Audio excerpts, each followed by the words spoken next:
Hello beautiful souls, welcome to my channel. My name is Sanja. Today we're going to be doing at least half of 36 questions of like how to fall in love with another person. If you don't know anything about this, I'm assuming a lot of you know, there was like a test where you and another person would exchange 36 questions, would ask yourself, then it would be staring at each other's eyes. I don't know for how long. We're gonna skip that part. So I'm not just staring like this in silence. But I do think it's an amazing way to know each other, and I will be linking down below the questions that I've answered today. If you want to answer any of them, it would be nice to get to know each other a bit better. And of course, we're not going to fall in love with each other by doing this, but I just think it's an amazing way to know a bit more about ourselves. And before we start, this video might be traumatizing to some, so if you need to skip it. I did this test years ago with my partner. However, I don't really necessarily remember these questions. I did see 2 of them, but apart from that, I do not know what the rest are. So, you know, let's go. The first one that I did say that it took me a while to actually figure out was, if you could invite anyone in the world to dinner, who would it be? Now, if it's someone from the non-physical world, I have a lot of family members that have transitioned, so it would be one of them. However, if they're in the physical world, I was a bit struggling thinking, you know, is there a celebrity that I would want? And I couldn't think of anyone. And I'm thinking, well, I think it would be family members too, because there are some family members that haven't been here to England and have been here 5+ years. So I think that for those who haven't been here yet, if I could, I would bring them over and just have a dinner with them. The second question is, would you like to be famous in what way? Famous. I don't think famous depends. Like, if the famous is gonna bring more possibilities to bring awareness to others, how powerful they are, to remind others that they have the power to have more of that voice in that way, then sure, but not necessarily because of me, not because, oh, I want to be famous. It's not from that perspective. I think people have put too much significance on fame. And to be fair, when I see all of those celebrities who can't even walk into, I don't know, grocery shop or something, I think I would miss that part. And, you know, just not being able to do, I don't know, everyday things. So in that sense, no, but the amount of people that you can reach, and, you know, the more people the better. To if everyone would be aware, the more the merrier, how powerful they are, that they can be happy, that they can heal, that they can love themselves, to show them the ways of how to, and just to remind them, then yes, in that context of being famous, yeah. Before making a telephone call, do you ever rehearse what you are going to say? Why? I used to be one of those people, if I had to call and, you know, ask for certain things, that I would be like, you know, I don't feel uncomfortable doing that now. However, if there are questions that I want to ask, in case I don't forget, I write them down. But I don't necessarily now go around the house practicing, you know, what I'm gonna say. So no, but if I need to ask, let's say, a certain doctor something, or, you know, something like that, or even if you order food, you know, if there's a lot of things on the list so you don't forget something, but practicing, no. What would constitute a perfect day for you? Jesus, I don't, again, no such thing as perfect, but ideal, maybe on a beach somewhere where it's 30+ degrees, drinking cocktails, enjoying the sun and the sea, and with all the family members having like a big party with all of our favorite music, and no one stopping us, enjoying the great food, and yeah, just being happy and having a wonderful family time on the beach in summer. I think that sums it up. With your loved ones, maybe some friends, family and friends, yeah. When did you last sing to yourself, to someone else? This morning. You know what, when you have a toddler, you have an excuse, like, regardless, when no matter what the music is, not just sang, dance, jumped. It's nice to start a day when you just dance and jump to nice songs. You can do it. There's like this cartoon where I don't even know the name, but I typed in YouTube I can do it, and this is the song that came up, just to practice this with my daughter so that she can believe these things. And you know, one of the cartoon characters would say, I can't do it, and then the other one would start a song with, I can do it, we can do it, if we do it together, we can do it. And that, we did that this morning. We did Sophia Grace, Girl in the Mirror, because again, one song with good lyrics, nice lyrics. So yeah, we sang this morning, we danced I danced, I jumped while my daughter was eating her string beans and like looking at me like, ee. So yeah, this morning. So to someone else, to my daughter and myself. If you were able to live the age of 90 and retain either the mind or body of a 30-year-old for the last 60 years of your life, which would you want? Mind or body of a 30-year-old? I think I would choose the body, because I think the mind can get better and better, and you have science behind it now. The only reason why it doesn't get better, it's because we don't use it. When we go to school, when we have to study something, when we have to learn something, when we have to push ourselves harder, when we have exams, when we have deadlines, when you have to do these things, you push yourself even harder when you learn new things. So that's the reason why the mind gets better and better, and it's supposed to be better and better and better. However, we usually around, let's say you finish university, and after that you start maybe a new job, and pretty much that's where the newness is. Maybe yes, you get kids and all of that, but you don't learn a new hobby, you don't learn new things, you don't you know, you don't explore, you don't push yourself.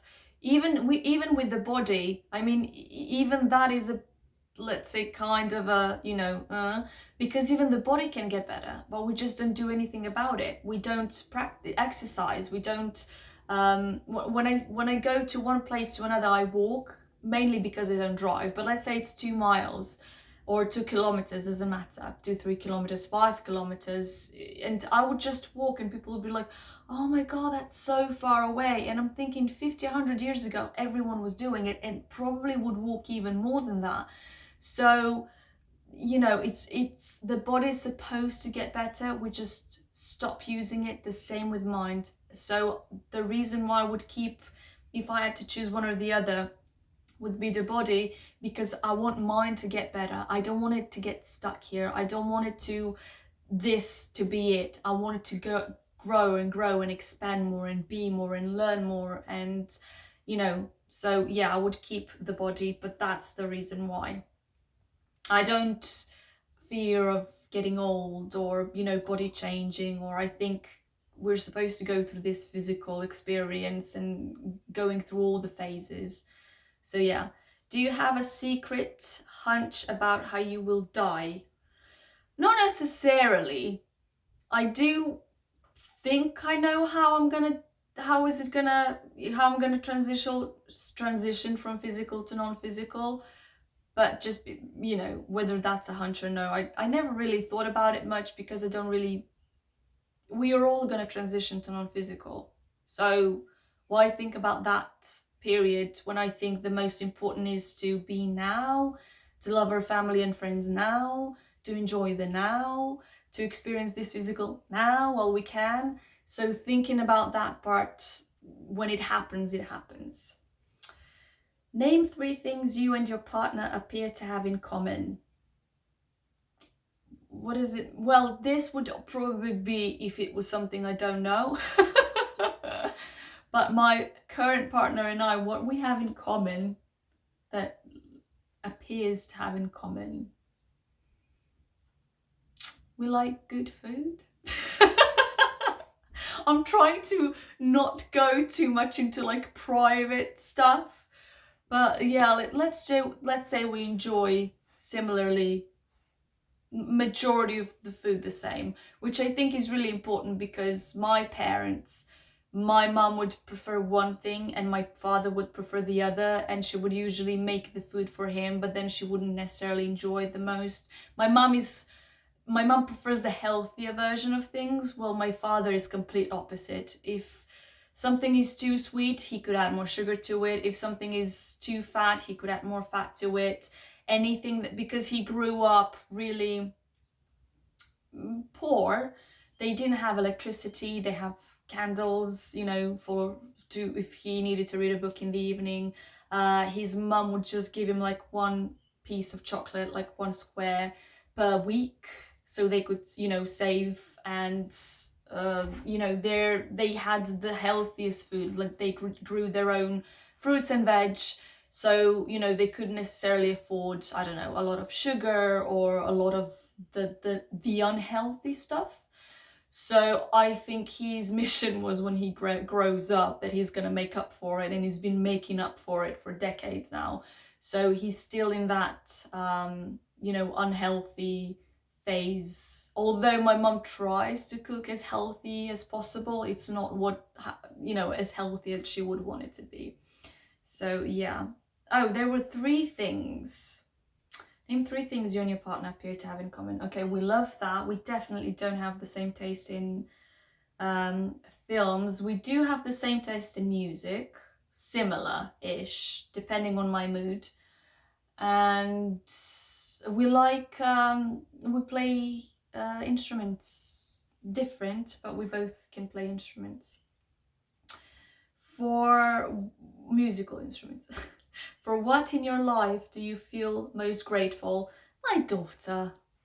I know this is a bit easy, but I can't. They do say when you need help from angels, when you need, you know, like someone to, like a gift in life, you get your kids. So I have one and couldn't be happier. If you could change anything about the way you were raised, what would it be? We don't have that much time. You know what? When you look from this perspective, obviously I wouldn't be who I am today without all the things that have happened. But I do think if my parents believed in me more, if they weren't so obvious of who their favorite is, which is not me, if my parents have different favorites, but neither of them are me. If my father wasn't as childish in emotional intelligence way, because every time my father was upset, he made sure everyone knows it. He would throw tantrums. If you were to tell him the truth, you would get in trouble. So one of my brothers, for the longest time, was a pathological liar because of the way he was raised. So I think I would change the way, from my father's side, how he raised us. There was a lot of physical and mental abuse. There was a lot of that. So I think without that part, with more understanding and with more conversations calmly, if my father would get upset, he would just, let's say, throw a, you know, plate at the floor, or if we were to go somewhere without him, he would pout and would not speak to us. You know, even my daughter that's 5 doesn't do that. So or maybe she does it for 2 seconds and that's it. So yeah, I would change that part definitely. Take 4 minutes and tell your partner your life story in as much detail as possible. Okay, I don't. Born and raised in Serbia. My life story, Jesus, there's so many things that happened. But let's say in short, whether it's gonna take 4 minutes or, well, we'll try less. Born and raised in Serbia, had great childhood till I was nearly 8. Then things started go down south a little bit. We had money when I didn't need money. Then when I was going to that 9, 10, 11-ish age, then we stopped having any money. So a lot of the clothes that I would get would be from my brothers. My brothers are quite older than me, almost 7 and 10 years apart. So if we were to mathematically round it up, so I know I have siblings, but I never, I don't know, with maybe the second eldest, however you would say it, maybe I have some sort of communication that we can, be on a similar level. But with the eldest one, I don't know, I don't know, I don't know, maybe because they were raised in a different time. There are a lot of things that happened in my family, and which, well, will not go into details now. Maybe I'll write a book about it one day. When I finished high school, moved out of my house because of my father. I didn't want to live with him anymore, and been on my own pretty much ever since, in terms of not going back to my family's house.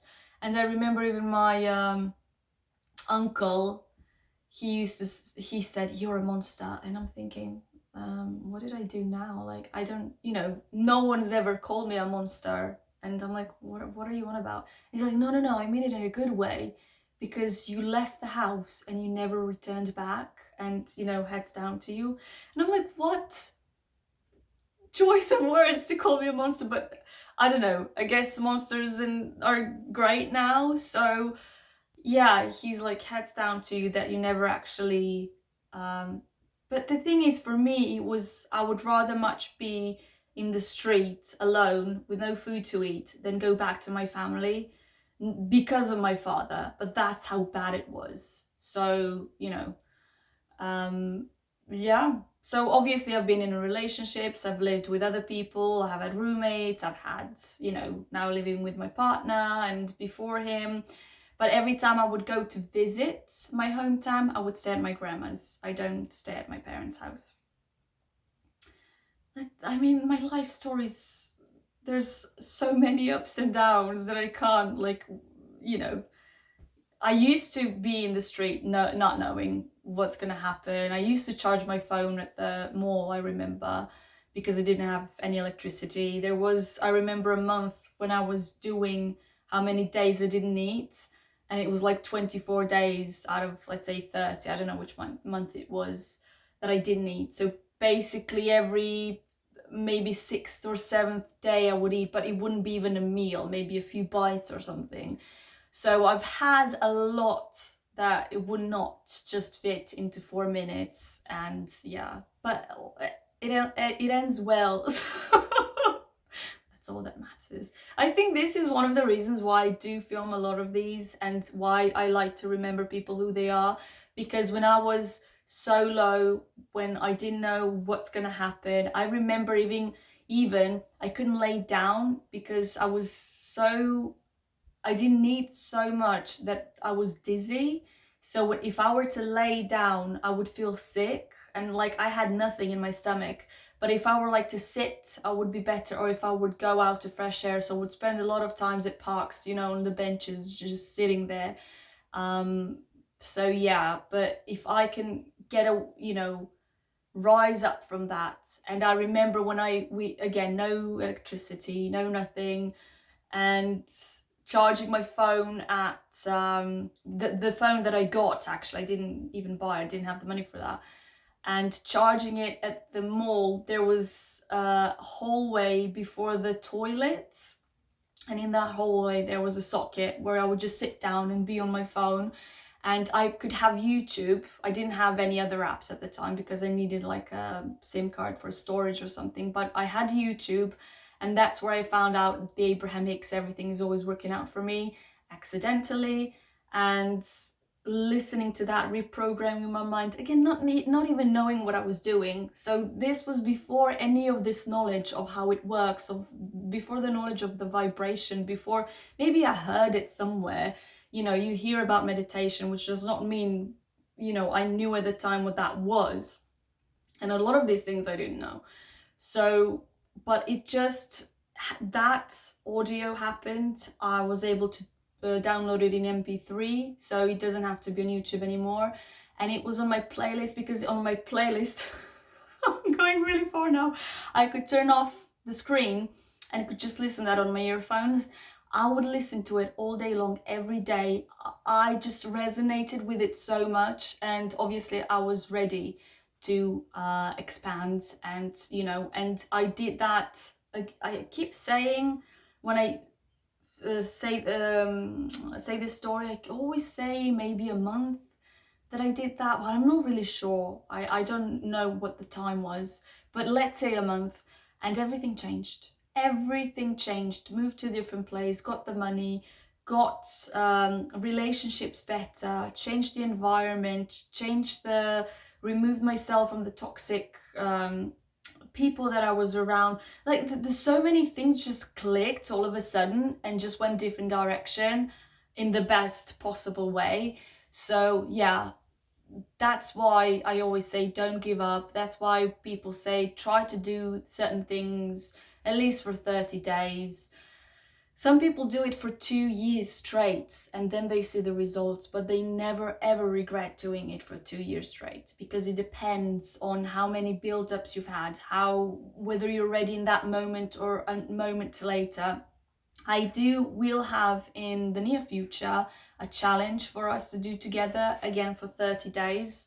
So I hope some of you will join me and will stay consistent. And then after 30 days, we can maybe share the results, or, at least just to see if we were able to do it or not. But I am going to put it quite a challenge, because, let's do it proper if we're going to do it. So, yes. If you could wake up tomorrow having gained any one quality or ability, what would it be? To read people's minds. Because why not? I think, although I love languages and I would like to know every language, I think we have enough material on how to learn languages nowadays, and even faster and quicker and better, with the internet, with everything. And not so many tutorials on how to read the other people's minds. So of course we can know based on our body language certain things, but not all of it. So I think that would be it. I would not like flying, because then I would probably get zapped by government or someone to study me. I don't want that. Which same goes with if I want to be invisible. No, I don't want that. I don't want anything that is risky like that. But reading people's minds, I think would be great.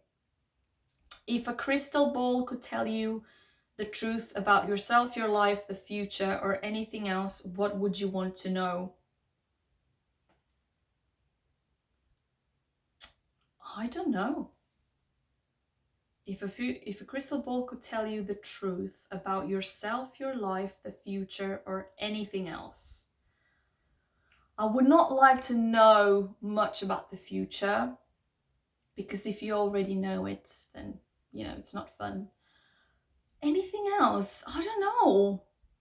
Maybe if there is anything, like literally anything, I would probably ask about my family's history, because I didn't think about that enough and write questions down before many of my family members passed away, however you want to call it. So I think that would be it. I would like to know my family tree and where everyone is coming from, and that, yeah, if it's anything else, that would be it. Yeah. Is there something that you've dreamed of doing for a long time? Why haven't you done it? I'm doing it. I'm doing it. So this was not necessarily a dream, like, oh, I want to, achieve this, but when you're just drawn to it, you just, there's so many other things that I wanted to do, because they were what others would tell you to do. You have to do this, you have to go get this job, you have to do it like that, you have to do this. And every time I tried to do something that was against me, that something that I didn't necessarily truly want, would fall through. And I try that so many times, and I'm thinking, why? I'm trying so hard and I'm putting all of this energy, but I wasn't necessarily really into it. I was just doing it because I thought I was supposed to do it. And then I realized, no, this is supposed to be it. Sharing all of my experiences, sharing, maybe even finding people similar to us, because I was always the weird one. I was always the black sheep of the family. I was always, when I was smiling, why are you smiling? Like, I had to have a reason for it, otherwise I would be like cuckoo. And I was never fitting in, always standing out, apparently, when I was growing up, and I think now as well it's really bad. And I remember even the fashion that I had in high school now is normal and everyone's doing it, but when I was doing it, it was frowned upon. And people would whisper behind my back, and then someone else would tell me what the whole school was talking about, which was mainly me. And again, I never necessarily understood like why I'm not that different, but where I'm from, I guess things are really traditional and really maybe more rule based, and I like the rules, but I also like making my own stuff. And I never endangered anyone. I never would hurt anyone by doing these things. And I was always for justice. That was my thing. I was always for justice. And if something was unjust, I was the one to speak up for it. And everyone else would be like, Shh, Sanja, don't say that. No, no, no. I'm gonna say it is not fair. So that's also probably some of the things that I guess no one else had the guts to say it. That's how I saw it. Like, why aren't you speaking up? Um, Example, I don't know if I've ever said this before. We have a sink in one of our classrooms where you can drink water, and we would have, after the meal break, I don't know how you say it, lunch break, in school, which was the third class. So basically, after you eat, you go to buy food, you eat, you come back, you're usually thirsty. And what everyone would do, they would line up to that sink, like there would be 7, 8, 10 people, and you just drink water, and then you would go on your desk. And I was the last one to be there. Everyone else before me was drinking water and drank water. They went to their desk, and then professor said, you can't drink water, go back to your desk. And I'm thinking, you just saw 5 people before me drinking water, like it's not, and I'm the last one to like drink it. And this was the first maybe 2 weeks of me starting high school, so we didn't have experience with this professor before, and she was known to be like really strict. She was also going to school with my father. They were in the same desk, sitting at the same desk, and she could tell on me to my father anytime she wanted, basically, and then I would get in trouble. But I was like, no, like, people before me, that's what I didn't find fair. If no one were allowed to drink water, fine, like that's fine, but you can't allow 5 people and then there's just one left. It's not like there was 20 of us and like, people, come on, we have to start a class. No, it was just, you can't drink water, which was me, go back to your desk. And I'm thinking, no, I'm gonna drink water, I'm thirsty. And then my professor said, I don't come to school to drink water and eat. And I said, well, I'm still a child in development, I have to. And I literally drank water and then went back to my desk, and you could see the class, what was it, like, we call it like class president, like going, Sanja, no, no. And I'm thinking, no, I'm not gonna say, I'm not gonna like stay silent, because again, it's not fair. That's where my mind was coming from. It's not fair. And there were many examples like that where I would just say something like that. Now I actually want to drink water. And I would just leave it. So it's half an hour. Should we stop here or not? Let's do a couple of more questions. So yeah, the question was, is there something that you've dreamt of doing for a long time? Why haven't you done it? So this is it. And maybe more lives. More lives. But every time I want to do a live is around time like this, when my daughter is at school, and which is when I'm filming this. So, and people are usually not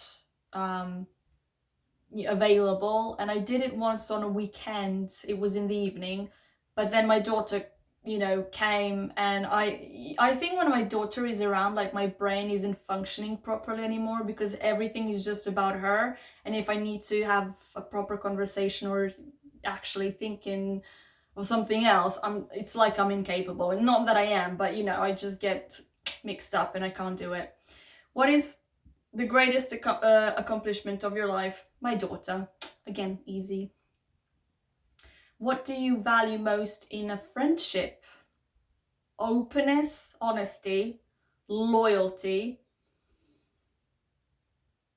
same morals in life, like, you know, being guided by the same principles. But majority is honesty and just being open. Just tell me, you know. I think it's the same with friendship and with being in a relationship with someone. If you can't be honest, if you can't be open, because you know how some people are like, I'm honest, I just didn't say certain things, but I'm still honest. No, that's, you know, when I mean honesty, I mean that too. But because some people don't, I just say, you know, being open to share everything. And if someone says no, good.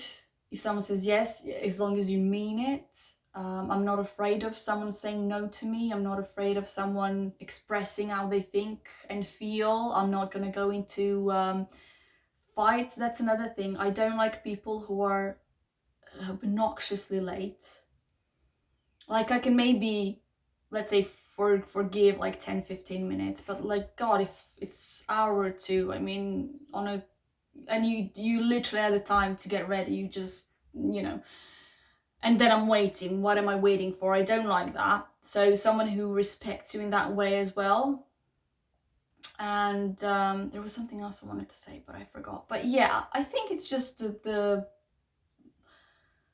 for me, it's logical to have these things and should be like the basics. But having had friends that weren't like that, would go maybe halfway, and then when they actually had to show their friendship, they wouldn't.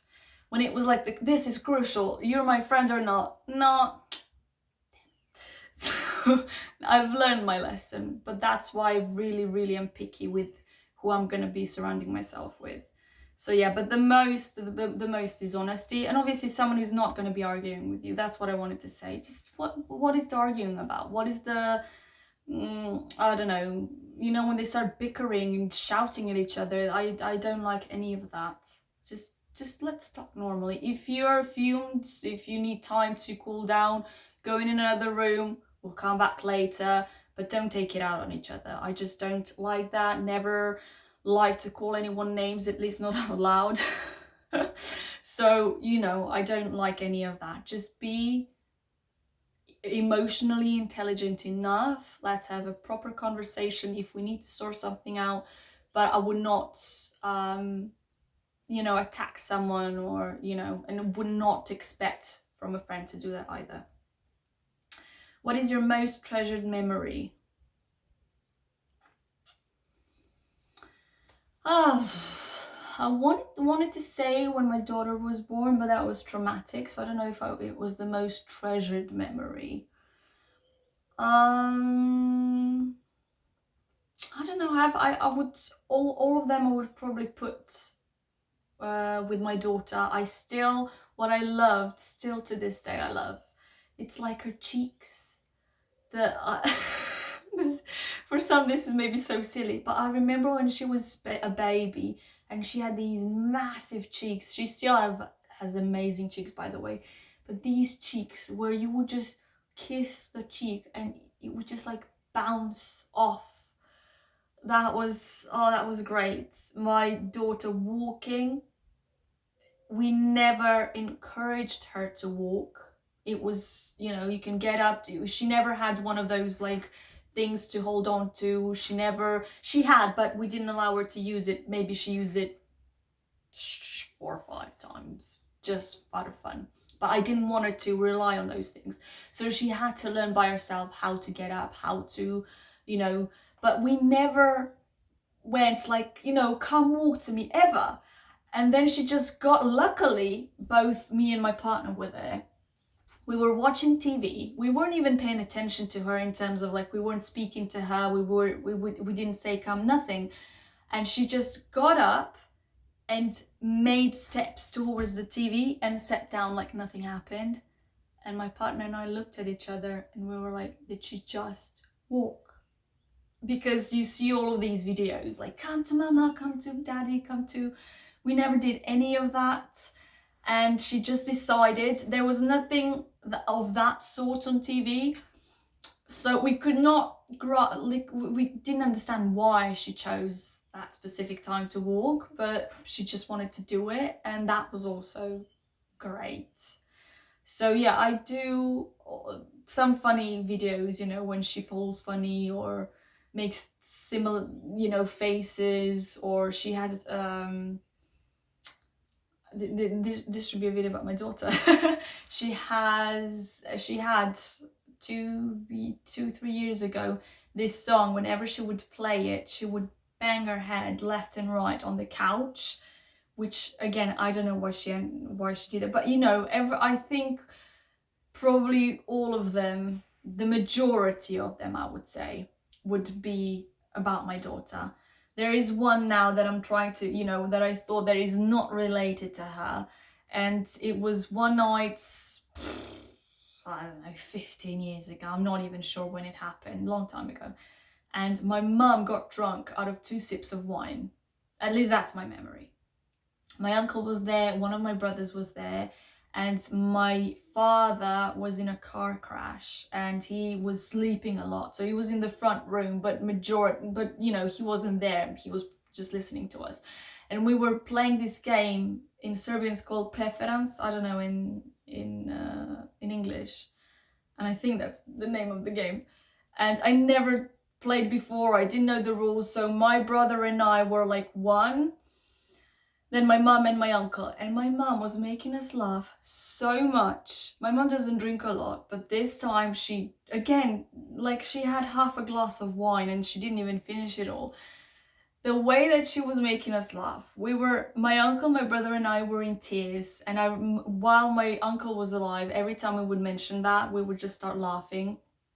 My brother, even I think myself, ended up on the floor from laughing. Like our stomachs were hurt. I've never laughed so much for so long in my entire life. And it's all thanks to my mum. And, you know, we never knew she could be that funny or that for that long. We never knew how like everything was just spot on. Everything. And I remember even my brother, and he just went to the toilet to just be by himself, to just try to chill down for a little bit, because again, our stomachs were hurting. We couldn't hold on to it. And yeah, that was the moment, the time I laughed. I've never laughed more since. And yeah, so that's, apart from my daughter, that's one of my most treasured memory, definitely. What is your most terrible memory? Ooh, I have them loads. I don't want to get into it too much. There are a lot of traumas. I don't want to bum people down. Let's just say I remember there's that show like 600 pounds life or something, when they try to get gastric bypass and, you know, lose weight. And if they do that, in the end they get a therapy after that and try to, you know, go through all these traumas. And I remember when a woman said, did you have mental, emotional abuse? Yes. Physical abuse? Yes. Sexual abuse? Yes. It was just like 3 yeses in 5 seconds.